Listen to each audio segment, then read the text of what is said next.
Welcome back to the King's Corner, the place for all things Bethesda. I am the KingFanMan, and this is the KingCast. Welcome again, and I have a very special guest with me today, my friend Skullzi, and we're going to have a speculation show, I guess you will, because he is the king of speculation, aren't you, Skullzi? How you doing, bud? I've been awesome, dude. Nice to be on here again. It's great to do something together again, man. It's been a minute since we've been on a podcast together. But yes, I am the captain of the speculation station. We got a lot to speculate over for sure today. It should be a bunch of fun. Absolutely. With Starfield on the horizon now, we know a little bit about it. We don't have to fully speculate with it, but there's a lot to speculate out there on, and we've got a lot to talk about today, but we've got some news to talk about as well. So a full slate, plus, of course, as always, we will answer your questions and talk about your comments as well, because this is a subscriber driven podcast. So get those in as well. If you're playing Fallout 76 right now, because I know a lot of our people do that, it is the Treasure Hunters event going on right now, and you can go to my Discord if you want a list of all the Treasure Hunter events, because they're prizes. There are a lot of new ones, so go over. You can go down in the link below and get my Discord channel and go over there and see all of those new prizes. There are a lot. And those dadgum little things won't give me a backpack. I hate them little treasure hunters. Hey, Tamara, what's going on? Good to see you, man. Hey, Nukem, cheers to you as well. And by the way, next weekend is supposed to be double XP again in Fallout 76. They give us a lot of that. Anyway, we're going to talk about Microsoft and Bethesda, what Microsoft may be up to, what Bethesda may be up to since Microsoft acquired them. We're going to talk about the future of Fallout. A lot going on there. We're, of course, going to talk about Starfield. We're going to talk about a little bit of Deathloop and 76. So are you ready to go, Mr. Skullzi? Oh, yeah, dude. I'm always down to talk. Bethesda anything. Bethesda anything all day, forever. Well, your recent video was on what Microsoft is up to. So let's just start right there, because there is a lot of talk going on right now about what Microsoft may be up to, that they may be about to acquire another studio or set of studios. Somebody like Sega, boy, that would be great.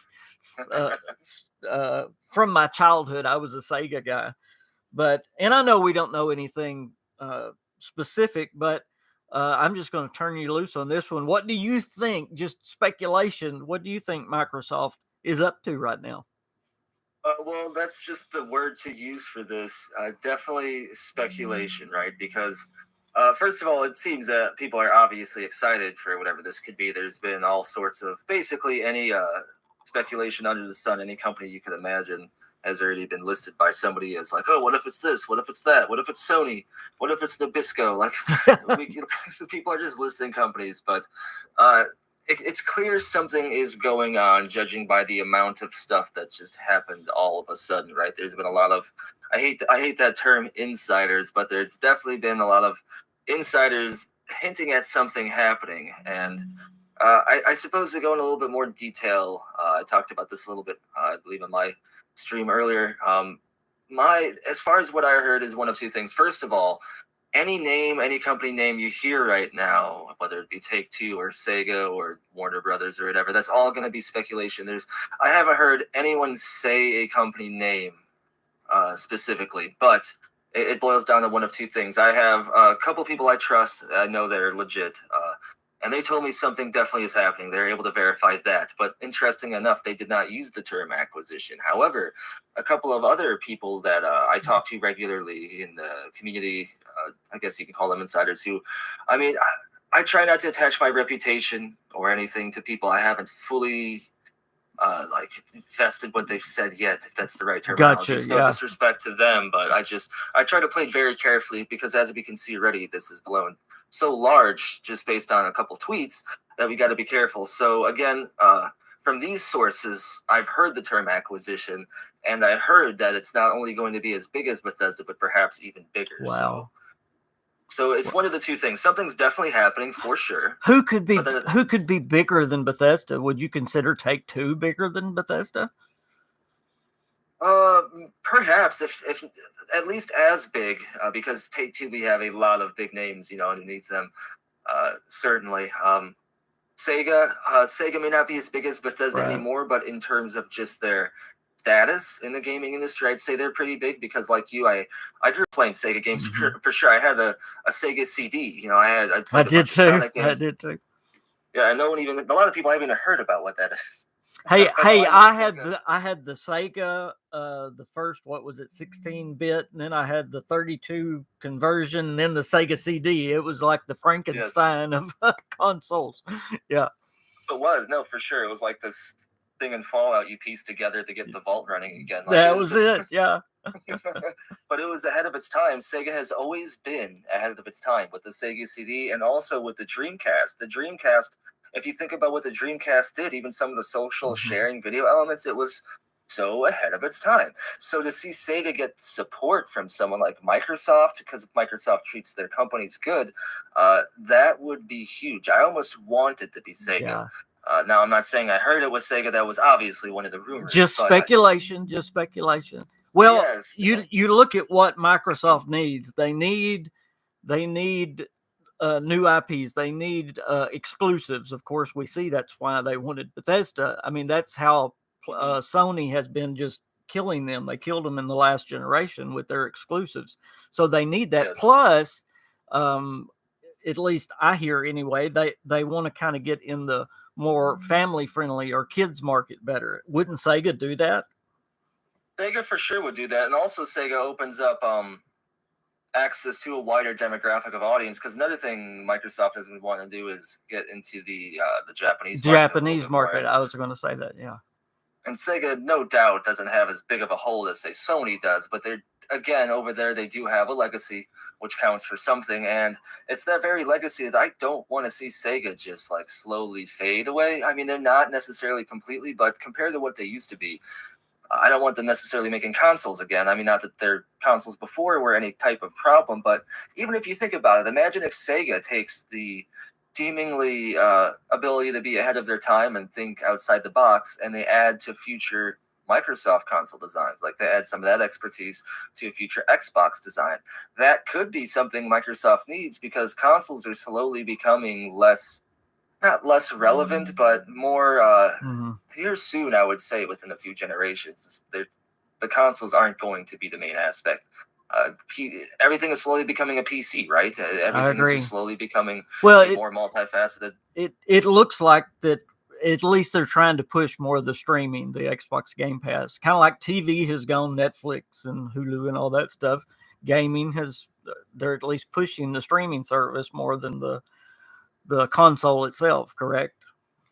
Yeah, well, especially Microsoft. I'm just sharing the stream over on Twitter real quick. My apologies, but in order, especially for Microsoft, yes, they're taking a very interesting stance at this generation of gaming. If they would have told us this like a few months before the Xbox Series came out, people would have thought they were nuts.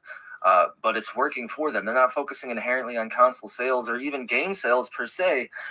What they're focusing on is building an asset portfolio full of these titles that are all available through the subscription service, most of which are huge titles, all accessible day one from the same fee. That's insane. And the value, I feel like people are going to think I'm getting Microsoft paychecks. I wish I was, but I'm not. It's just the value, even as a consumer, is insane with this. Like, it's almost ridiculous to not at least entertain the thought of using Game Pass if you're on Xbox or PC. It is. And again, that's how Sony killed them in the last generation, was with their exclusives. And now you see Microsoft catching up so quick. They have done that through Game Pass. Real quick, let me introduce again my special guest. I see a lot more jumping on. This, of course, is the one and only Skullzi. He is my friend and great YouTuber, Skullzi. Yes. And y'all, please go check out his channel. Not right now, but y'all go subscribe to him after the podcast. But he has great content, as y'all know.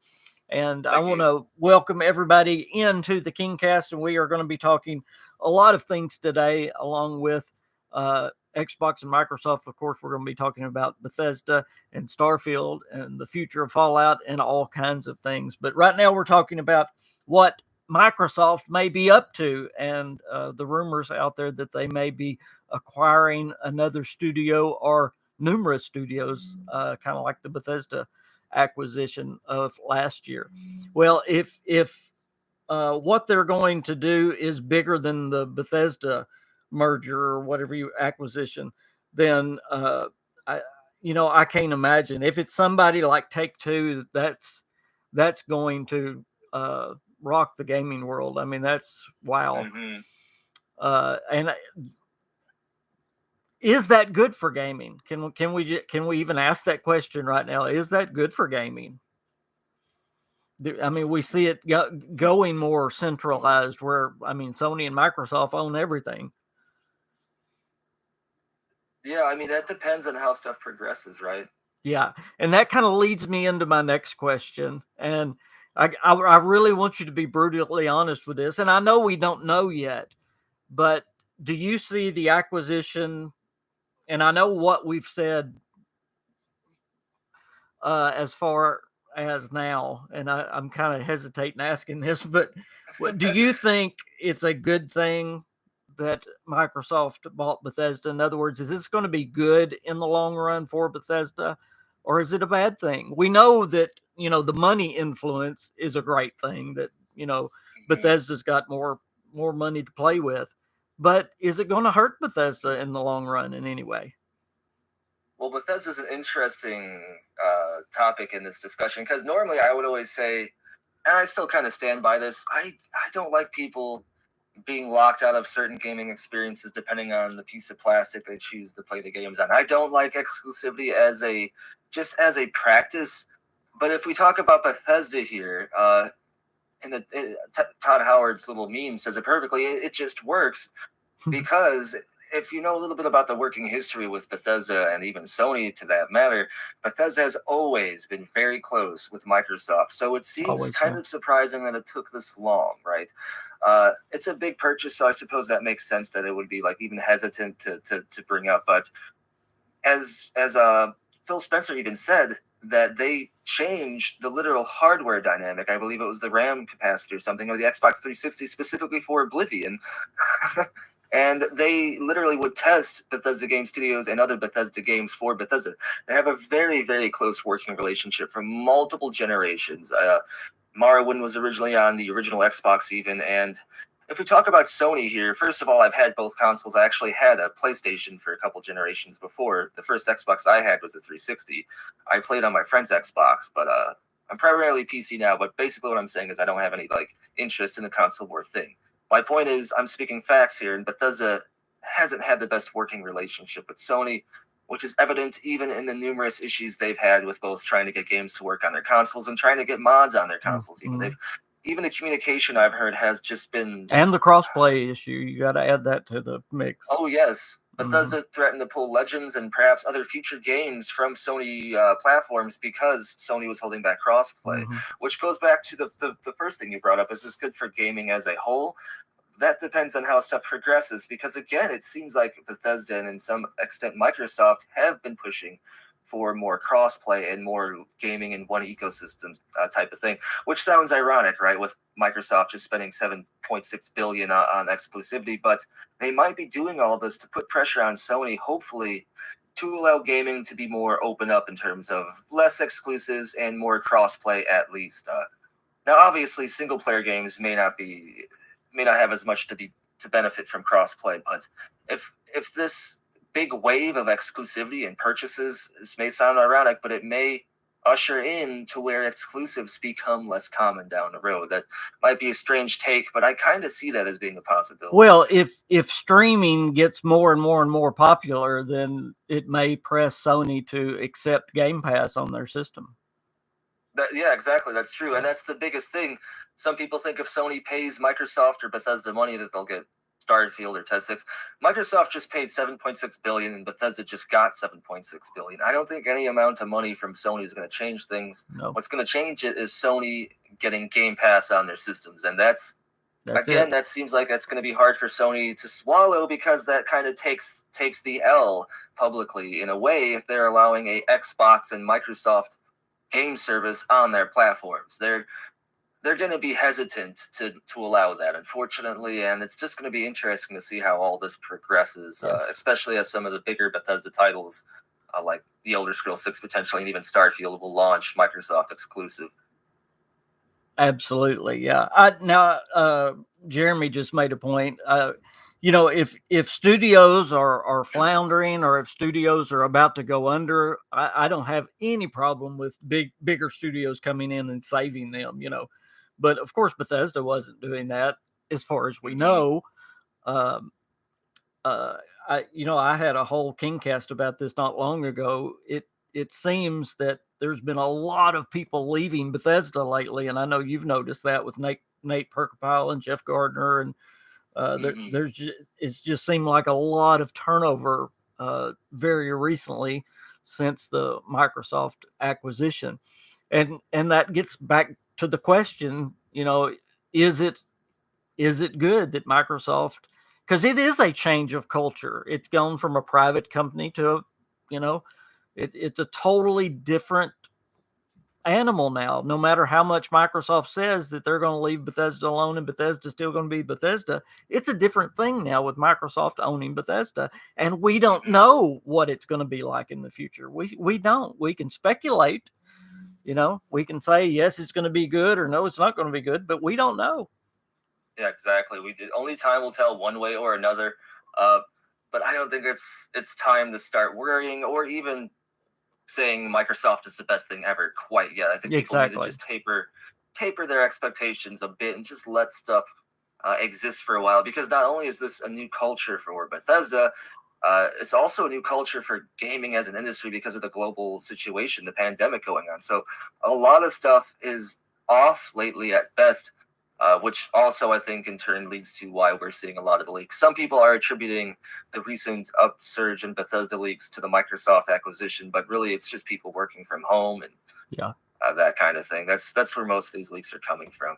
I can say one thing that will be good with Microsoft purchasing Bethesda. I think we'll get more content out of Bethesda since Microsoft's bought them, because obviously they have more resources now. There'll be more studios helping them, again, more money to hire people and all those things. But again, what kind of content will it be? Will it be the kind of content we're used to? Will it be the kind of content we want? That we'll have to wait and see. Speaking of that, we're going to jump right into the future of the Fallout series. And we're not just going to talk about Fallout 76. We will talk about Fallout 76, but you've been talking a lot about the future of Fallout on your channel. Yeah, we'll talk about that, about Fallout remasters, Fallout remakes. Even you mentioned Fallout 5 on your channel not long ago. A chance for a Fallout spinoff, the Fallout TV show. There's a lot. The future of Fallout, we think about Fallout 5, that, well, it may not come until, after the Elder Scrolls 6. Well, that's not necessarily true. The future of Fallout is really bright, and it's right here in front of us. We could be getting a lot of Fallout really, really soon. Potentially. The thing with Fallout is we really don't know, right? We know Starfield and Test 6 are the next games from Bethesda Game Studios. That's what they've said, but at the same time, a lot of things have changed since then, with the Microsoft acquisition, with Bethesda's massive expansions, and with them taking an interest now publicly with the Quake Revitalized Edition. They're showing an interest in actually doing these remakes and remasters. So the potential is there now. It's like we talked about a few minutes ago. This is a different Bethesda we're talking about, not only because of the Microsoft acquisition, but also because this seems to be the first time we're really seeing Bethesda utilizing the next generation of gaming technology to a certain degree. Like, we're going to see Starfield, which is Bethesda Game Studios' first true next-gen game, and a lot of these games haven't even had the full backing of Microsoft yet, as Starfield was probably at least more than halfway done before they saw any benefit from this acquisition. So it may be another game or two before we actually see how Bethesda is going to operate, both with the Microsoft assistants and with Exactly. the new assets they have.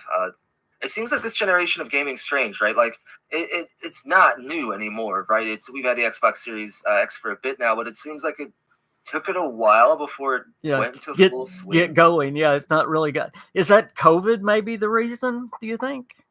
I mean, that's probably a factor for sure. But also, I think that it's just happened to be how gaming technology lined up, because a lot of stuff like ray tracing, for example, didn't really take off until after the Series X was out. So I think perhaps just maybe they just should have waited a little bit longer before they made the Xbox Series X and the PS5. Maybe that's what it was. I think that's what it is. You mentioned about the game Oblivion actually changed what the 360 was going to be, the size of the 360. I've often thought, as close as Bethesda works with Xbox, I wonder if Starfield actually changed what the Series X's size was going to be. I've really wondered that, because they were making it during this time. That's interesting. Well, if we see a new version of the Xbox Series launch alongside Starfield, like an upgraded version, then that's the answer. That's the answer, yeah. Speaking of the Fallout remakes or remasters, and we've talked about this for several weeks on the Kingcast, the absolute easiest one to remake, obviously, or remaster, excuse me, would be Fallout 4. Because they could do that just the way they did Skyrim, just port it over into the new generation. But would they do that for the quick buck? And I think we've seen that they will for Skyrim, obviously. But will they do that for Fallout 4? Maybe add some of the Creation Club stuff the way they're doing the Skyrim Anniversary. Might we see Fallout 4 that way? I would love it. There's evidence to support that could happen. There's some evidence to deny it might. But so first of all, Skyrim sold a lot.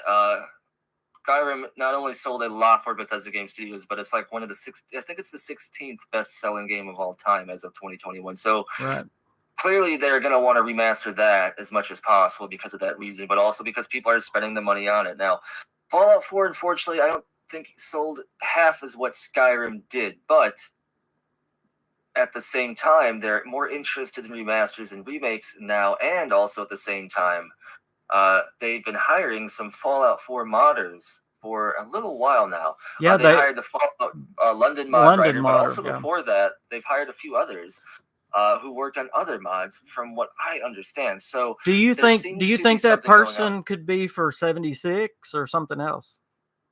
They could be for 76. I mean, no doubt.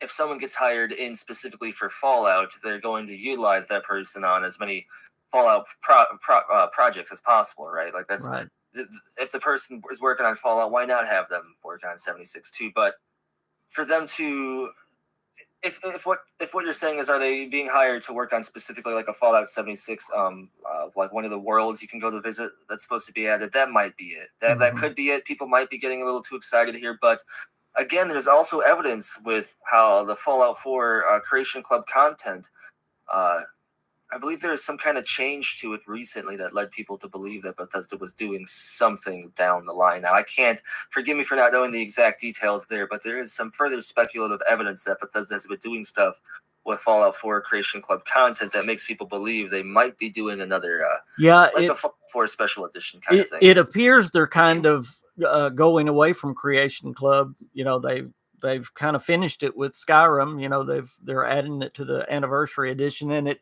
just appears anyway they're putting the finishing touches on it, if you will, the Creation Club. Now, of course, we're going to have to see if they're going to do it in the future, but that's another reason why we may see it in a remaster with Fallout 4. I would love to see because they really added some cool things. We got to go back to Washington, D.C. in Fallout 4. That was a neat little quest line. I don't know if you ever did that in Fallout 4, but that was a neat thing to get to go back to Washington in the Fallout 4 game engine. That was really cool. Another thing that you've talked about, and I've also heard from other people as well, within Microsoft and possibly even now Bethesda, there's kind of rumblings about specific studios that are set aside just for remakes or remasters. And that is really exciting. I know Xbox does that, but there's actually the thought that Bethesda could actually be doing that as well. Yeah, that's another rumor. So there's been so many of these Bethesda rumors lately that Bethesda is definitely expanding. This is like it feels like we're on another transition to a totally different, not in a bad way Bethesda, but a much larger Bethesda than we're used to. And again, it's almost like they have this ability to make a bunch of money in a way that wouldn't seem cash grabby and that the community would like. I mean, Again, why yes. would you not do the remakes or the remasters? I mean, clearly some projects are going to be a massive undertaking. Like if they wanted to remaster Fallout 3 or Yeah, you'd have to remake it. Yeah, yeah, those games still are large games. So I mean, that's if those games would get remastered or remade rather, you would have to almost have another studio specifically focusing on that. Which that fact alone adds a little bit more credibility to the rumors of Bethesda perhaps doing that. Again, if we're just hearing rumors about the studio opening up at some point soon, it would still be a while before we see anything like that. But yeah, that's like I said. I don't know why they wouldn't. Clearly, they're doing it with Quake, the revitalized edition. So they're showing a new interest in this. I suppose if we start seeing more remasters, or maybe for like Dishonored or other things, or if we see the Fallout 4 Special Edition, then I would say chances are going way up there for us to expect more. You know, you would think. I mean, the two most popular IPs there are the Elder Scrolls and Fallout. Why wouldn't they? You would think so anyway. Yeah, and Fallout 76 is a great game, but people still want single player as well too. So it's exactly, it's totally different.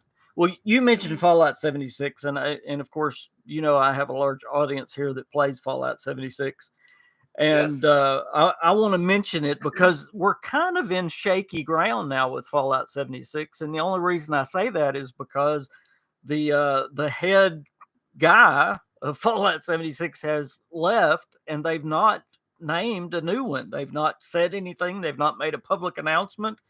And is that not kind of strange that, Jeff Garner steps down and Bethesda does not say anything? Does that speak well for the current game going on? I mean, it definitely doesn't speak well. But at the same time, I wouldn't get too worried yet, only because I can definitely say that Fallout 76 has more than earned enough money for Bethesda. They see it as a success. They've made their money back and then some. So it's not something that I would think they would abandon, especially when there's still a very active player base. They're still recently doing updates to the game. They have future plans for it that people are speculating on the future stuff for Fallout 76. So it seems like they still are invested in it. So as to why Jeff Gardner isn't replaced yet, that I may not necessarily know. I don't know what their working situation is right now. I know like a handful of months ago, I believe they were still working from home to a certain capacity. So that could be what's holding up his promotion. It could be that that we just don't know yet. Maybe they have chosen somebody and maybe he just doesn't want to go public or she doesn't want to go public with it yet. This is something that is a little bit harder to figure out why they'd be so quiet about it. There could be a lot of variables here. And it may just be, Mark Tucker was, what do you call it, second in command, whatever you want to call him. We may just are supposed to assume he is now. He was always the second one there that was always with him and always, like I said, I don't know what you call the guy that's secondly in charge, but he would always assistant director. Yeah, assistant director. Yeah. There you go. So maybe we're just supposed to assume that Mark Tucker is now the lead, but you would just think they would make some kind of announcement. Hey, that Mark Tucker's here. Normally when somebody leaves that's the lead guy, you would have Bethesda say, thanks, Jeff, for all your years of service. Jeff has been there since Oblivion. He helped on Fallout 3, and they didn't say a word. Bethesda didn't say a public word, so it's kind of weird. That is kind of weird. Yeah, that's a little strange. Yeah, you wonder what was going on internally there. Yeah. So I think it was Tamar or Timmer. I don't know how to pronounce his name, but he loves me anyway. He he asked me what I thought about a future MMO or multiplayer Fallout, and I thought that was an excellent question. Because Fallout 76 did have the shaky start and all that, but I think that there is definitely a market for a multiplayer future Fallout, and this is my reasoning, and I'll get your opinion as well. The Elder Scrolls Online, of course, is very popular. It's been MMO of the year for how long? Who knows? Like 4 or 5 years in a row. ZeniMax is in plans right now, and we'll talk about this in just a minute, to make a Starfield MMO. I mean, that's the rumor anyway, but it's pretty much a confirmed rumor that they're making a space MMO that's going to be alongside Starfield. So you're going to have two MMOs alongside Elder Scrolls and Starfield, and you've got 76 that's alongside Fallout. So let's go to the future when Fallout 5 comes out, which will probably be about the end of Fallout 76. They said they wanted it to last about 10 years. That'll be, sadly, about 10 years. In my opinion, yes, I believe they will launch another multiplayer, but it will be alongside Fallout 5. Now, whether Austin does it again or ZeniMax does it or it's a part of, who knows? But I think that's when Fallout 76 will kind of taper off and they start the new one. That's my opinion. But, with what they've learned with 76 and how successful the Elder Scrolls Online is, I think they will definitely do one in the future. That's my opinion. What do you think? No, they're definitely not going to. They've had success with multiplayer games so far, so that's something they're definitely going to at least try to continue to do. Yeah, Fallout 76 will probably have to end at some point. The Elder Scrolls Online as well, as like not everything can be World of Warcraft, right? And especially with how quickly technology and gaming is accelerating, that by the time Fallout 5 comes out, who knows what the potential of a Fallout Online game could be then? Like maybe they can do a much more in-depth and reactive world or something. Like I can't predict what will change in the days to come, but I can predict it will. So yeah, if when Fallout 76 is dried up and the interest isn't there anymore, and it's been like a year or two, and Fallout 5 is doing great, and Fallout 5 is the new trending thing for Bethesda in gaming, they'll definitely want to capitalize on the success they already have proven they could have with the Fallout online game. And yeah, and I think that might be what they're doing with Starfield, because like you said, it seems like it's a Starfield MMO, right? There's job postings for programmers to help the NPCs work better in their vehicles. So it's a universe that has vehicles.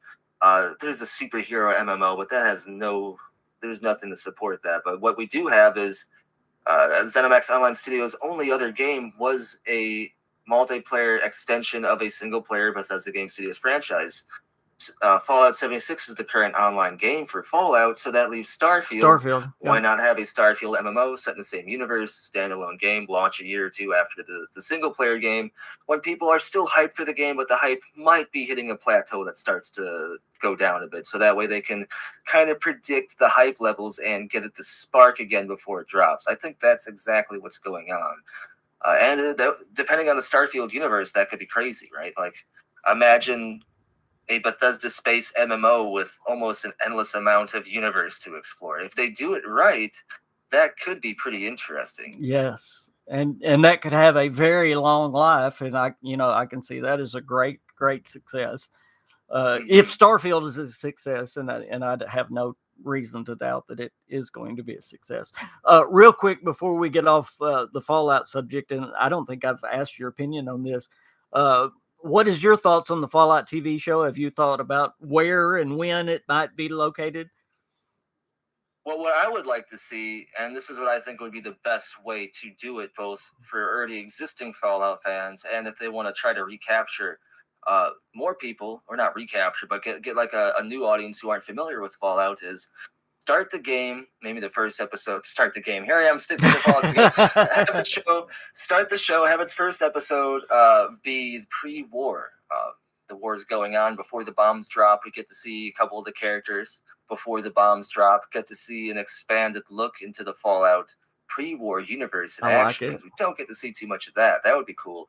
Then we get to see the bombs drop. We get to see kind of like Fallout 4, kind of like the way Fallout 4 started. Yes, but maybe with different perspectives. So we get to see the family, what they do in the vault. We get to see perhaps a soldier that was left behind and what happens to him. And then maybe fast forward a bit. Maybe it's it's the same people. Maybe it's generations later. But I think getting the visual of both before the bombs drop and then after would be great for the already existing Fallout fans, and also to get other people maybe interested in the universe who aren't as familiar with it. I think something like that would be fairly interesting. And if they want the show to have longevity, having it a little bit after the bombs drop and then continuing it every season would be a good idea too. Absolutely. Have you got an opinion where you would like it to be located? Now, that's an interesting thing. I haven't necessarily thought about that. I like the Fallout aesthetic that Obsidian, or I'm sorry, that now Obsidian, but like Interplay has had with Fallout 1 and 2 in the desert, the almost Wild West vibe. But I think it might be set in a city if I had to make a guess. My guess is it's going to be in a major city, which I don't know how that would work for a Fallout show set in a major city. That would be interesting. Hey, think about it, and you think if they're business minded, they're probably thinking about how it could affect the game. I would be anyway. Are they going? Are they trying to promote 76? Are they going to try to promote another game, like a remake of Fallout 4 or a new game coming? That's in my mind. Or are they going to try to do something totally new? It could be in Washington, D.C., which would be a remake of Fallout 3. They could try to use something to promote it. You're right. But Todd Howard is attached to it, so they're going to want it to be canon still, which is something interesting. But, they could, if they're trying to promote the current, Fallout 76, West Virginia would be great, because I would love to see the Mothman and all that. Oh, my word, that would be fabulous. By the way, and that's one thing that made me fall in love with Fallout 76 is because they put the local lore into it, and West Virginia has some crazy people, and I love y'all West Virginians. Okay, I'm not saying that, but the cryptids in West Virginia is just crazy. The sheep squatch, and I mean, they're just crazy. It's like cryptid headquarters. Yes, it is. It is. Here in Arkansas, we have Bigfoot. That's it. Like every state has Bigfoot. Like everywhere. Yeah. But they have cryptid. He's like Tom from MySpace. He's in every state. Yeah. But we haven't seen all the cryptids in West Virginia yet. There's still others. I mean, it's crazy. It is absolutely crazy. A good setting. Kelly says, at first I hated Fallout 76, but I find I return to it every update and every expansion. 76 is a brilliant game now. 76 is a very misunderstood game. It is a different game from any other Fallout. It plays different. It's a lot harder to play than any other Fallout, and I believe a lot of people got very frustrated with it, and that's why they hated it. Because it's also all the negativity too. Yeah, soured the perception. Absolutely. There's a lot of people that hated it that never really gave it a chance or a try.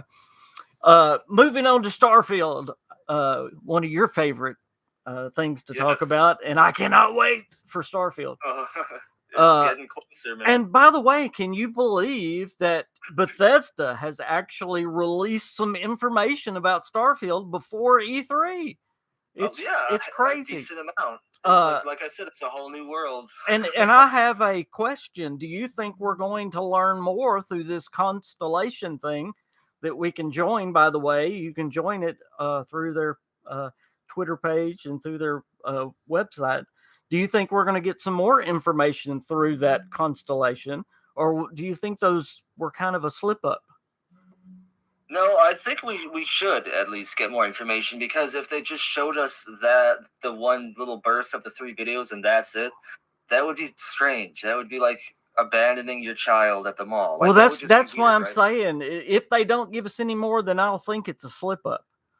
Right, yeah, exactly. I think that something happened to make them change their mind. But even the constellation thing in itself was strange because half the people that did sign up right away didn't get that email with the videos and found out from other people. So, like, I think that if they do more with it, they need to talk about it more beforehand. Like, hey, Yeah, we're about to something's drop more coming. Starfield information here. Like, make sure you sign up the constellation, and then and then share it more.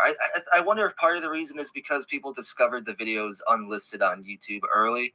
I don't know if they discovered it before the emails went out or not. Yeah. That I don't know, but that might be a factor here. But no, I definitely think we should get more for sure before E3 through this Constellation update program. Otherwise, it'd just be rather strange. So we actually got a trailer, then we've got that Into the Starfield video. That was right after that trailer. Then we've got all the what was it, 3 videos with the cities? Was it 3 cities? Yeah. The three city locations, Neon, New Atlantis, or whatever it is, and then I can never remember the other one. It's like a leaky or something like that. I just remember there's one with psychotropic fish. Yes. And there's one with part wolves and part velociraptors. That's Yes. what stuck. That's what stuck in my head. And then a little info about factions too. Yeah. And then we get that the developers talking about their inspiration for Starfield, which gave us a kind of some more information too. As well. I know you went into factions, and I know I'm doing this right off the top of your head, and forgive me for doing that. Can you tell us a little bit about the factions of Starfield? Yeah, the 2 main ones that we know of so far are the United Colonies and the Free Star Collective, and they both seem to have a similar premise that they're like the United Colonies are an alliance between different colonies who work together. The Free Star Collective is the same. They're more of a loose federation of different colonies who work together as well. But it seems like the main difference is the Free Star Collective, as what Emil Payuro said, they value individual identity and freedoms, which makes me wonder if the United Colonies must not. Otherwise, why is that difference even stated in the first place? So it seems like the United Colonies may be more of an empire, like an imperial empire, who's a bit more controlling over their populace and a bit more military oriented. I was about to say that almost has a Star Wars vibe, doesn't it? Oh yeah, for sure. And even Todd Howard said he's influenced by Star Wars a bit. Yeah. So maybe the Free Star Collective could be like more of a rebel alliance kind of, right? Maybe not as powerful, but more creative, more free. And that could play into the story of Starfield and who we ultimately choose to align with. Like the Civil War in Skyrim, maybe the story can change and have multiple playthroughs depending on who you want to ally with. And it also seems like we have corporations who have their own control and territory also. Which reminds me of the Outer Worlds. Yes, or Cyberpunk even. Yep, so definitely. Yeah, already the factions sound interesting, and if they allow us to gain reputation with factions, join factions, we seem to already have a handful with the potential for more with different colonies, different colony alliances, different pirate factions, because there is the Black Fleet, or is it the Red Fleet? I've heard of 2 things. Crimson Fleet. It's the Crimson Fleet. There you go. Yeah. There's the Crimson Fleet who are pirates, and then there's other rumors about some group called the Black Fleet too, which I don't know too much about. So we already have a lot of factions, and that's just from the barely anything Bethesda has given us. And people have been wanting factions to have a larger presence in Bethesda games, so that's a good sign. Thank you so much. And how do you pronounce your name? Ooh, are you looking at the chat, Skullzi? Panapolis. I don't know. There you go. I didn't want to mispronounce your name, but said love your content. Thanks for all you do. Thank you so much. And I want to remind y'all again, I am on with special guest Skullzi. Y'all be sure and go, if you're not subscribed to him, I'm sure you already are, but y'all please go subscribe to Skullzi. In fact, let me put up his link. I haven't done that, and I need to do that. That's fine. Thank you very much. While I'm doing that, Skullzi, New Atlantis gave me really, you talked about Cyberpunk, that really reminded me of Cyberpunk, that New Atlantis. With the flying cars and just the colors of the city, it definitely, cities seem to have a particular overhaul in their design and attention to detail in Starfield than ever before, it seems like. So that is hype. I think it's Rafael Vargas, I believe, might be the person. Forgive me if I'm wrong, but he was hired specifically for architecture and city design in Starfield. So Panopolis. I got it. nice. And there is Skullzi's link, by the way, right there. So y'all make sure you go subscribe to Skullzi. He has wonderful content. I try sometimes. But we were talking about, that's the very first thing we talked about was the Microsoft rumors about what they're going to acquire. So you can go back and listen to the first part of this podcast. We talked about that for quite a while right at the start. How big is Starfield going to be? We've heard that it's going to have the biggest cities that Bethesda Game Studios games has ever had.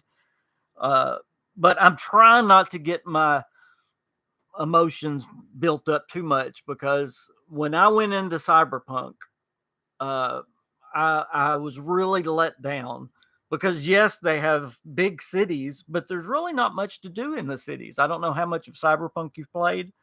No, that's true. But the city's amazing, but it just felt hollow. You can't interact with hardly anybody.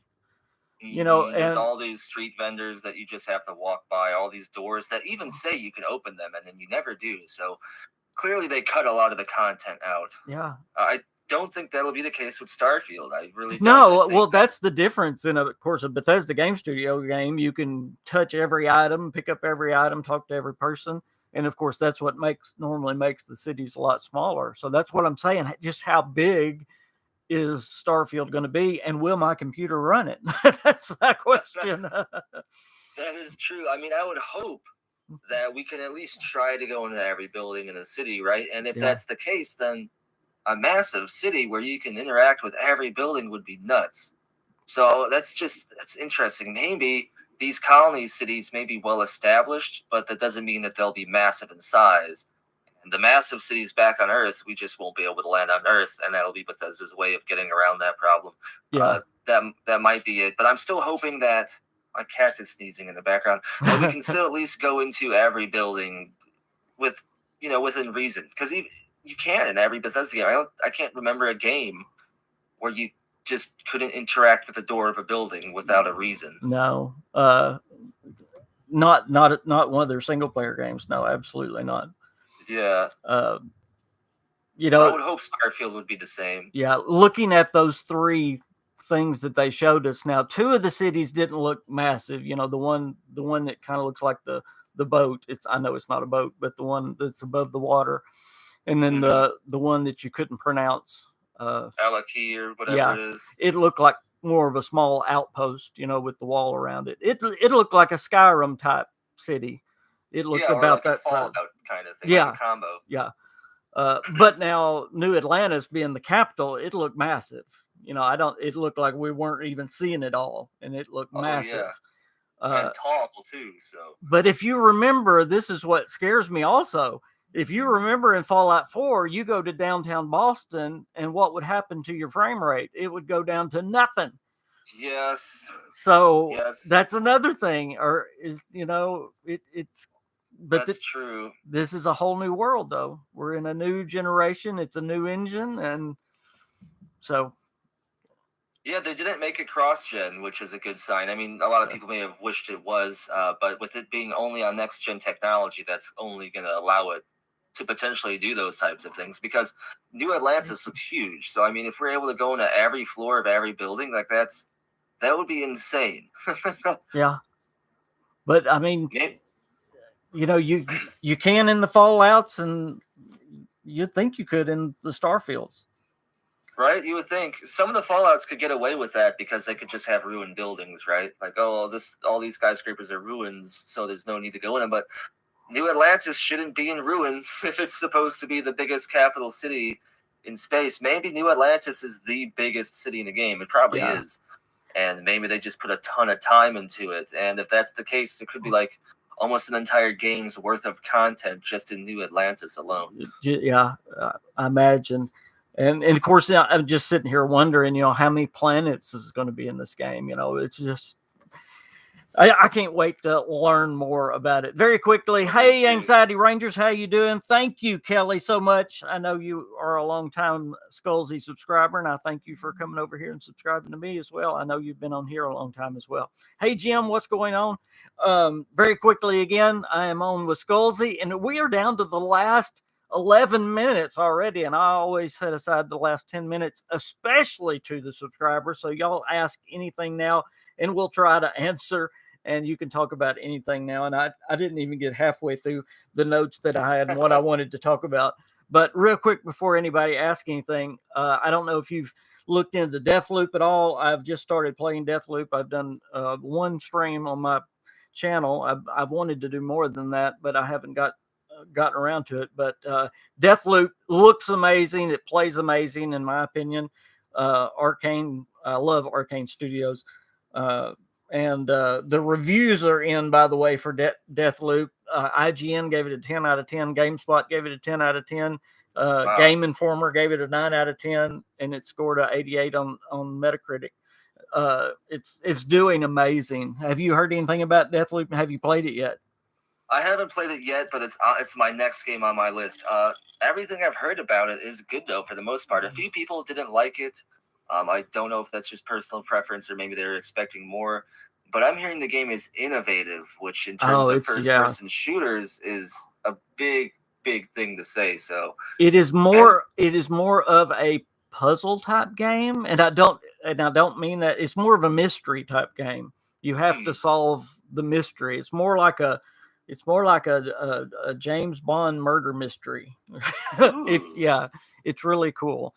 I gotta play it soon then. Yeah, it's just the fact that it's getting all these 10 out of 10s and stuff, I just love, because Arcane needs so much more attention than they get. Not that they don't get any already, I'm not downplaying their success, but they're legendary. No, I agree. They don't get enough. The game Prey is a masterpiece, and it didn't do anything as far as sales goes. And by the way, I tout Prey on this channel all the time. By the way, No Clip Documentary just did a documentary on Prey, and it's up on their channel right now on Twitter. By the way, I retweeted it. If y'all like Prey or want to learn more about Prey, go watch that No Clip documentary. I know you'll enjoy it. So that's on there right now. Anxiety Ranger says he dropped Skullzi a sub. Cool. Look saucy. Nice. Thank you. Jim says he's 2 hours in on PC in Deathloop. It's a bit tough, but amazing. It is, but it's really, really, really cool. Jeremy's talking about Starfield. Maybe they'll show more planets. I hope so. I hope we get to learn more about what kind of planets, where we're at. I want to learn more about what kind of races are going to be in the game. I'm really curious about that. We know there are aliens of some kind because we've seen those crazy things that are coming across in that concept art. We've seen those crazy things that are coming across the field. I wonder if those are the half wolves, half velociraptors. They look like crabs to me. Are you talking about those the big Mirelurks looking things. Yeah, they look like whatever they are. I think that Bethesda would probably wait to show the majority of the planets until the game comes out. I think they want us to discover the planets. They might show a handful more, but I think they want to leave a lot up to discovery, because that's naturally part of exploring space. Is the discovery. Like, if you see 90% of it already, then you're not discovering much. Well, and that's my favorite thing in a BGS game is the discovering and exploring. I love that. Oh yes, I love that. Is your name Hafid Mohammed? Again, okay, you're the one that asked about the Xbox, and he's talking about WB. That's another one of the rumored studios out there. There's a lot. There's a lot of names. I've got Square, Annex, Take-Two. I mean, there's all kinds of room, but you can plug in the name of the studio, and I've heard a rumor about this is the one they're going to buy. It's all rumors too. We know something's happening, we just don't know who or what. I was about to say there's a lot of insiders talking. That's it. We know something's going on. There's a lot of smoke, but we have no idea who it is. I wished we knew something more. Yeah, we'll have to wait. I mean, clearly something's happening. All language seems to point towards an announcement happening sooner than we may think. I was about to say So- before E3, don't you think? Definitely. Oh yeah, this year I would say maybe even a handful of months. But everything is gearing towards this year of the announcement happening. I agree. And it would make sense too because quarter 3, right before quarter 4, they want to get as much attention, positive attention as possible for those financial statements, and stocks, and everything. So yeah, absolutely. Gen Tugo says, "Hey King, I got the camo backpack. You big old turkey." Again, the treasure hunter is going on. The treasure hunter event is going on in Fallout 76 right now. If you don't know what all of the prizes are, the new prizes, I have a list of those on my Discord channel. So please look down in the description of this video and you'll see a link to my Discord channel. Just go over there and you can see all of the new prizes. There's a lot of them, by the way. Some of them are some of the old nuclear winter prizes. I mean, it's a really long list, and I've got all but about 2 or 3, and the camo backpack's the only one I really want that I can't get. They just won't drop it. They won't drop it for me. Well, Skullzi, we got 5 minutes, and I've been talking the whole time. Is there anything that you want to bring up? Oh, not necessarily. I would just like to remind everyone with all the rumors and leaks going on, whether it be Microsoft acquisition rumors or like Starfield leaks or anything like that. I know a 4chan Starfield leak just popped up that I'll be talking about in tomorrow's video. Just remember not to get too excited for something if it doesn't come from an official source, no matter how confident an insider may seem. Just wait for official statements on stuff. Before you start to shout from the rooftops about something happening, because that can be detrimental to both the companies and the business deals that might be going on right now. So it's great to be excited. It's always great to speculate. But remember, it's a rumor right now. Let's just wait and see what goes down. Something's clearly happening, but absolutely. In fact, I love Skullzi's channel, and I know you deal with that stuff all the time, and that's why I love to watch you. But I say on my channel all the time, I just leave that stuff alone. I kind of deal with the news and tips and lore, and I let people that know more than I do deal with that kind of stuff, because I get into I know just enough to get in trouble, so I just leave it alone. I leave it alone. But that's it. You got to take it with a grain of salt, or you will get in trouble. Yeah. No, you got to be careful with this stuff. Like, that's the thing. A lot of people want people to say stuff, but I mean, first of all, we might not be 100% certain about what we're hearing, or we may know stuff. I was about to say, there are times that I do know stuff that I can't say, Oh, yeah. And I'm sure Skullzi's the same way. The amount of stuff I know that I couldn't talk about when I wish I could, for sure. Yep. I mean, yeah, there is times that I know stuff that I can't say, so. I mean, that's few and far between, but there is times like that. Absolutely. Well, I'm excited for this E3. Really, I think this E3 is going to be. Was it 2015? The Fallout 4 E3, was that right? Yeah. This E3 will be huge. Yeah, I think it's even going to be bigger than the 2015 E3. Even outside of Bethesda, all the stuff going on, all the big announcements, it's going to be huge. Well, I hope it's in person again. That's what I was about to ask. Do you think we're going to have an in-person E3? I think they're going to push for it. Yeah, I think so. Gosh, it would be such a shame if Starfield was announced and shown and all that, and it's not an in-person E3. Right. Oh, man, I hope it's in person. I hope I can go again, and hopefully you can be there, too. Yeah. It's only been one E3 that we've hung out together. I know. We had a good time at that E3, didn't we? Yes, it was fun. Yeah. It was a great time. Got to see Todd over there eating with his friends, and yeah. Danny O'Dwyer, a bunch of other people. Yeah. It was a great time. Yeah, we were about 10 feet from Todd Howard. Yeah. Behind his bodyguards that were staring at me just by looking at him. That's okay. That's okay. I met Todd once. I'm jealous. Kelly, thank you so much. Not a super chat, a super sticker. Thank you. Super stickers. Y'all don't know how much those mean to me. Thank y'all. They awesome. They are very important right now. Your local crypto man. That's old Sexy Daddy Jones. How you going? How you doing, buddy? He changes his name all the time, so I can't keep up with him. He must be an assassin. Controller Sports. I miss Todd. Yeah, Todd will be on stage next year. Yeah, I met Todd at QuakeCon. That's what you need to come to a QuakeCon when you're you. It's like E3, but it's more informal because it's just Bethesda folks, and I mean you really get to meet all of them. I got to meet Sean Baptiste and of course Jeff Garner and Chris Meyer and Todd Howard. Sean and Baptiste is so awesome. Pete Hines, and I got to meet them all. I mean, it's really cool. My problem is I get nervous when I meet someone big for the first time, and then I'm awkward. Yeah. Well, that will probably happen with Todd. I'll probably be like, "Hello, Skyrim man." Yeah. Well, no, not like that. I just usually am shy. Hi. How you doing? Basically, yeah, we're not knowing what to say right away. So I ask a question like, "Where's the bathroom?" Where's the bathroom? Thank you so much, Kelly. I appreciate it. Well, believe it or not, it's been an hour, guys, and it's about the perfect timing because I can hear thunder crashing outside. I can't believe y'all probably can hear it already.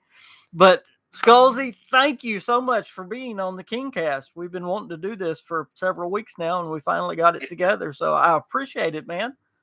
No, always. It's been a fun time. Anytime, man. I always love talking Bethesda with you. Hopefully we can do this again. And yeah, hopefully we can meet up in person at an event soon if the world gets its stuff together. Absolutely. We will do it again soon. I'm going to put his link one more time. Y'all make sure that y'all are subscribed to Skullzi before y'all get out of here. He is not only a great YouTuber, he's a wonderful, wonderful guy. So y'all should not only check him out, but support him. That's who I like to promote around here is great people, and he is great people. So I appreciate you, bud. And we do need to hang out more. Yes, for sure. Yep. Thanks again, man. Well, y'all. Oh, Sexy Daddy Jones, bless your heart. Thank you. Oh, there you go. Nice. Thank you. I appreciate it. Y'all be sure and hit that like button. If you're not subscribed and you stayed this long, you're weird, man. Hit the subscribe button. Come on. Yes. Y'all have a great rest of the day and have a wonderful weekend. All right. Bye, everybody. Bye.